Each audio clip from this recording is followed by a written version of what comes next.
Okay, here we're replacing the HID headlight bulb on a 2008 BMW 528xi. Now this is the old bulb, and it's been in service a long time and it's no longer functional.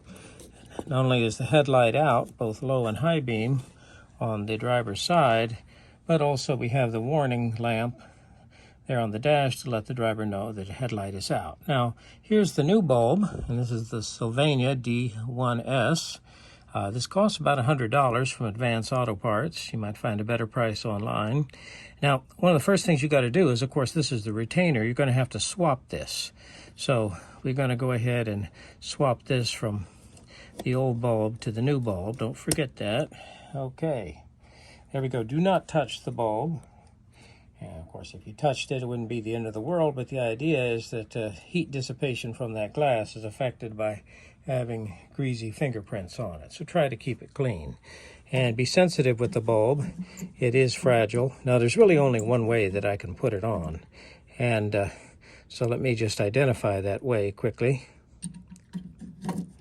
All right, and then just turn it gently once you have it in position. Obviously, that's the wrong position. If it doesn't spin easily, you have it in the wrong position. Now, this will only go on in one position. Now, be careful because I can actually put it on backwards, but when you have it in the right position, it should turn easily. And one hint is that the cable is going to line up correctly. So here we see the orientation of the cable. If I have it in 180 degrees off, obviously it's not going to engage. Don't force it. Now here is the plastic cover.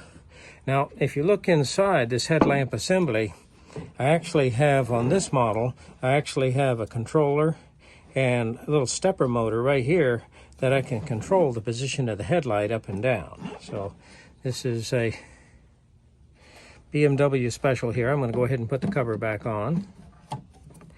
Just carefully push it down.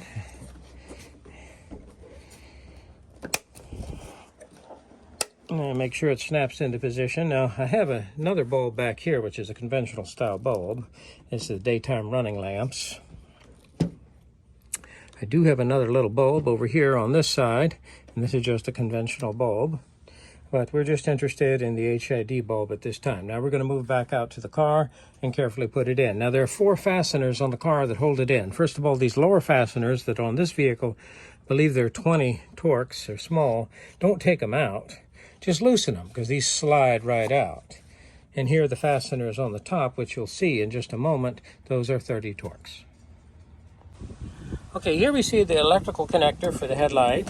Here we see the smaller Torx fasteners, and then here we see the 30 Torx up on top. Now, it's a little bit tricky sliding this out, but you shouldn't have to remove anything else. So what we're going to do is carefully position it down into the cavity here, and it actually has a rail that it slides onto, and we'll go ahead and get that positioned.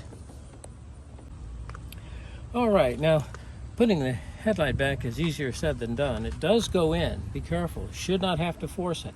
If you position it correctly, it will slide in. Now you'll notice that I have it pulled out all the way, and make sure that your anchors line up correctly with the slots on the bolt. See, this one's not quite lined up correctly yet, so got to push it down just a little bit, but we'll get it. Okay, now remember that I'm anchored underneath with the plastic slide, so it's in there properly. It's lined up correctly with the screws. No problem if we can look down in there and actually see it. So you'll notice that the washer is on top of the headlight assembly. Same thing over here on this side. These are lined up correctly. So we're ready to finish the installation.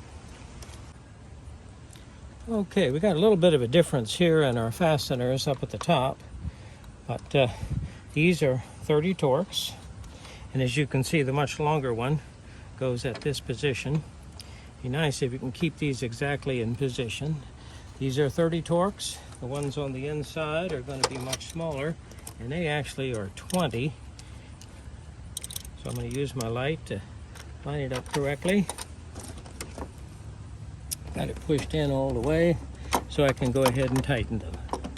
Okay, here we have our headlights, and so you want to see our high beams and our low beams, turn signal, and of course we have the driving lights. This particular one has fog lights also, so hopefully everything's working properly and we'll have a happy customer.